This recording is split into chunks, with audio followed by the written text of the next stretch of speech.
Welcome back. The probe into Trump org is heating up as Manhattan DA Cy Vance prepares for his retirement this coming December. The New York Times reporting that prosecutors are weighing tax-related crime charges against Trump Organization Chief Operating Officer Matthew Calamari Sr.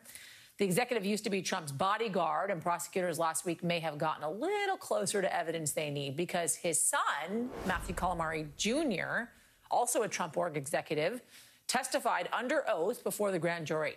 A former Trump Organization executive, Barbara Rez, said his testimony would be, quote, useful. Take a listen. Calamari's kid, yeah, he's going to be useful. He can talk about his own perks and perhaps his father's perks, and maybe has some information about Donald Trump. So I'm encouraged by it.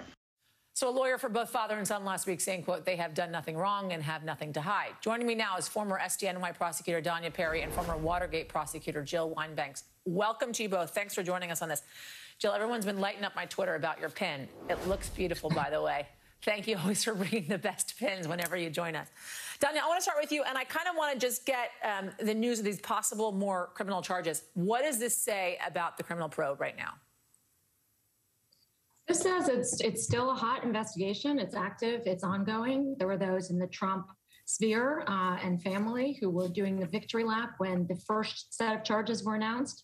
Clearly, that is not going to be the last set of charges. They are turning up the heat and, frankly, going after Calamari's son is a pretty hyper-aggressive move. I remember when I was interviewing for a position at the U.S. Attorney's Office 20 years ago, and I was asked as an interview question, would you cooperate a child against a parent or a parent against a child? Yeah. And I was flummoxed. It's a tough one.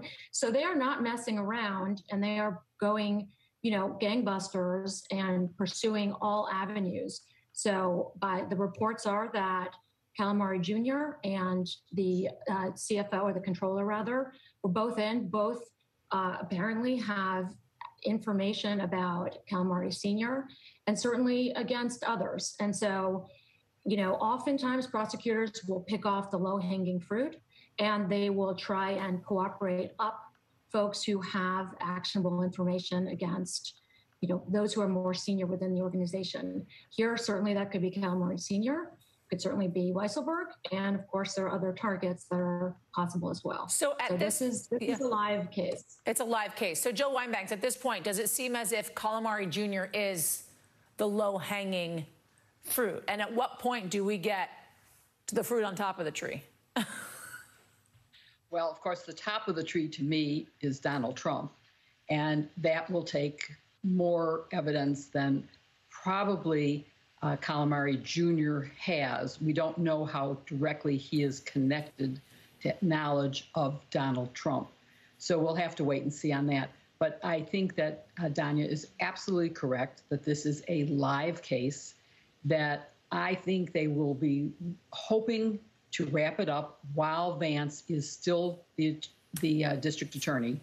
He is not running for, he didn't run for re-election. There is a new district attorney who will start in December.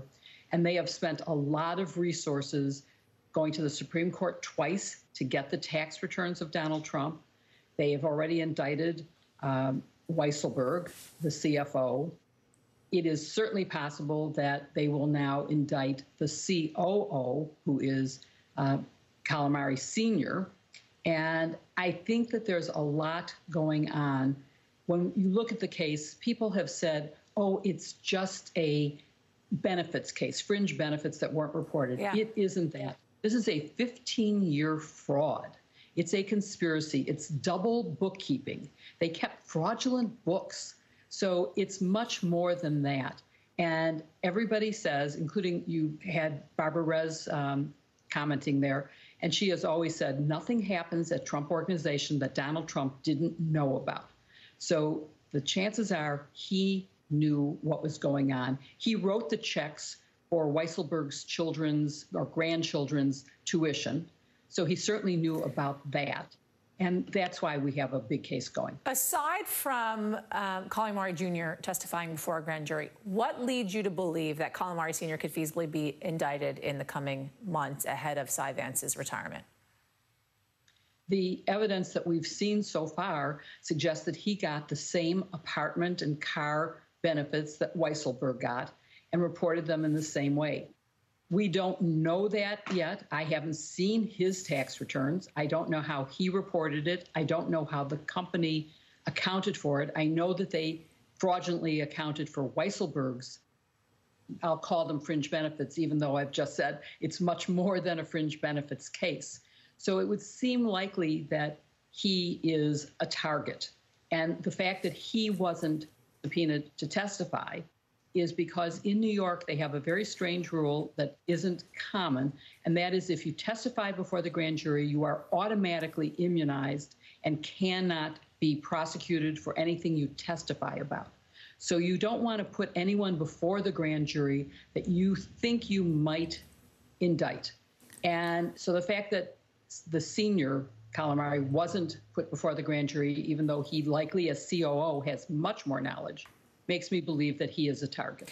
So, Danya, Jill talked about Cy Vance and his retirement and the likelihood that he'll wrap this case right before he retires. We've known about this retirement now for quite some time. I believe it's been up to a year that we've known that he was going to retire. The likely replacement to Cy Vance is Alvin Bragg. I want to take a listen to his answer when asked about the Trump probe. I led the team that held Trump and his children accountable for their misconduct with the Trump Foundation. So I go where the facts go. I do know that in complex investigations, I've come into them late in the stage before, been brought in to try complex cases. It's important to have consistency and continuity. So, Danya, what is the motivation for Cy Vance to wrap this thing up before, in fact, he retires? And if he does not, how does that complicate things if it changes hands? I fully agree with Jill. I am certain that he is motivated to wrap this up before he leaves office. It will be a legacy case for him. He has presided over this for some 2 years now. And so I think he will find it, feel responsible to wrap up the charges or at least get them in pretty good shape before he leaves office. But I'll say I've known Alvin for many, many years as a friend, but as a federal and state prosecutor, it's exactly as he said. He will follow the evidence where it goes. He's dogged, he's meticulous, he's smart, and he will, if it is not wrapped up, he will look at it very closely himself. He'll scrutinize the evidence, and he will go exactly where the facts and the evidence and the witnesses take him. So if it's not wrapped up, it will be in very good hands with Alvin Bragg. Danya Perry, Jill Wine-Banks, thank you to you both ladies. Thanks for joining us on this Labor Day evening. Coming up, everybody, NBC's